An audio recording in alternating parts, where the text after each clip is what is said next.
မင်္ဂလာပါညီကိုမိတ်ဆွေတို့ရေ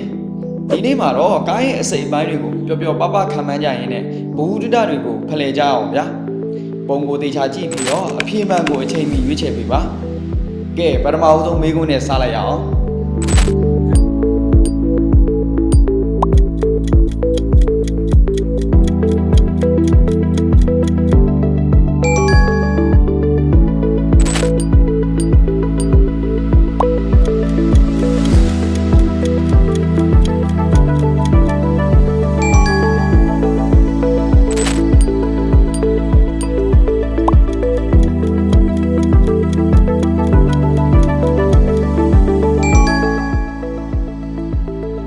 ဘေကုန်းလေးတွေကပြီးဆုံးသွားပြီဆိုတော့ဒီချင်းမင်းတို့ဖြေခဲ့တဲ့အဖြေလေးတွေကို comment မှာပြောပြပေးသွားခဲ့ပါအောင်ခင်ဗျာ